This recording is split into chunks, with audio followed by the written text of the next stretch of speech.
Thank you, Madam President. I do thank the Chair of the Appropriations and the Chair of Revenue, Bonding, and Finance for the hard work they have done. I appreciate, having sat on Appropriations 2 years, that it's a difficult task.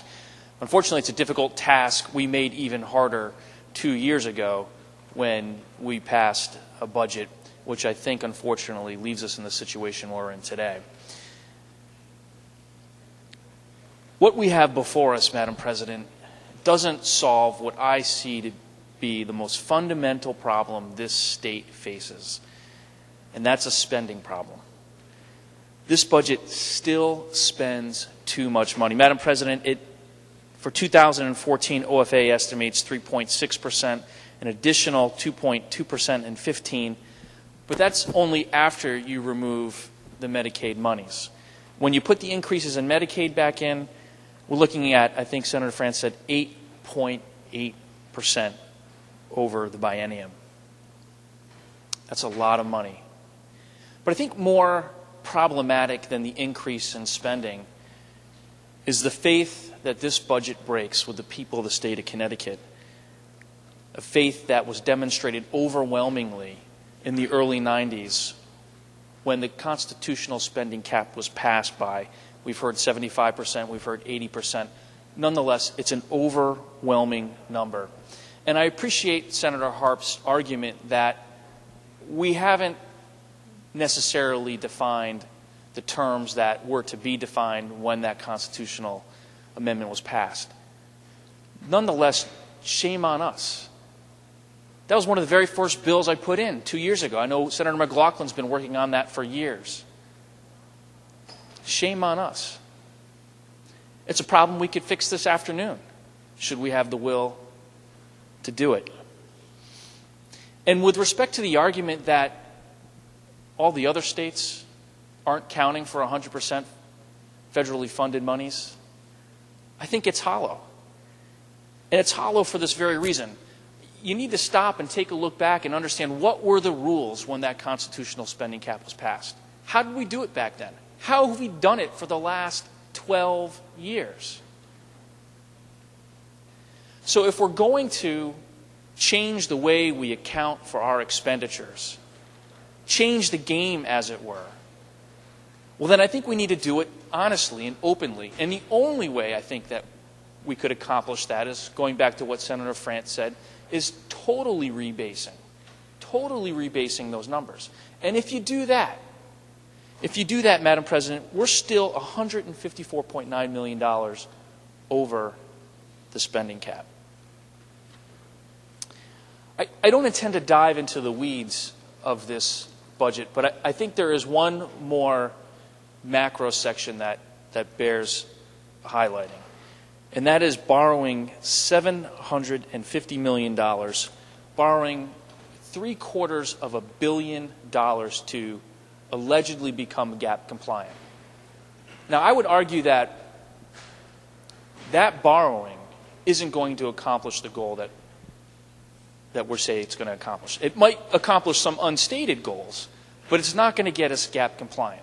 And it's not going to get us gap compliant at a cost of $232 million. So if it's not going to do what we say it's going to do, and it's going to cost us $250,000 almost to get there, why are we doing it?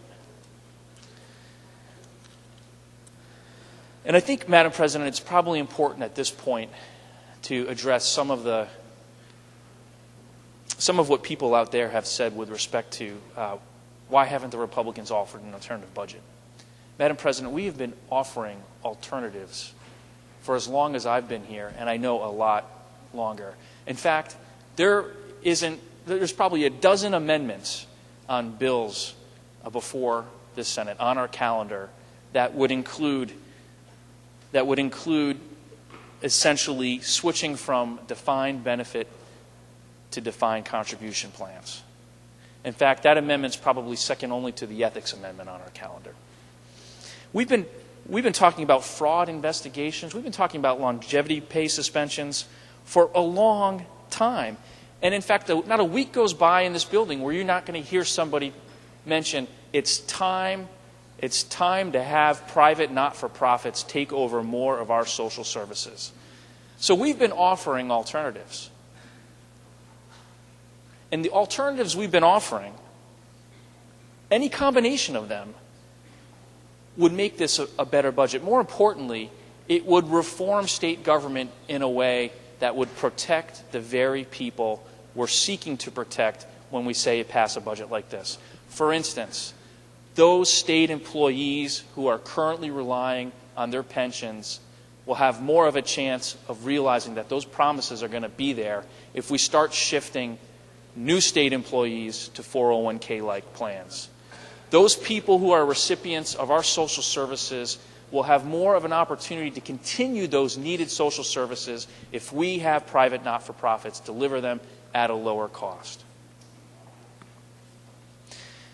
2 years ago, I stood here, we all stood here for the most part, and we were presented with a budget that was supposed to be a hard pill to swallow, but a panacea. And Madam President, it was a hard pill to swallow, but it certainly was no panacea.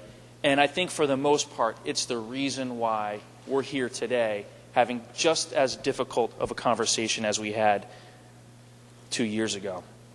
But 2 years ago, we weren't unique. Connecticut's problems weren't only Connecticut's problems. Connecticut's problems were shared by the majority of the states. In fact, as early as 2009, 44 states were running deficits. I think $350 billion was the total state deficit sum that year. But other states took a different path.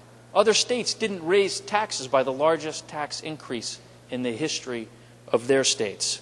And now you look at a South Carolina today, you look at an Indiana today, you look at a Wisconsin today, you look at an Ohio today, Texas and Iowa, they're running surpluses now. Although I probably wouldn't have used Senator Kane's analogy, he is correct in saying that we are going the wrong way. We were going the wrong way 2 years ago, and we continue to go the wrong way now, despite the many warnings from the many people. Thank you, Madam President. Thank you.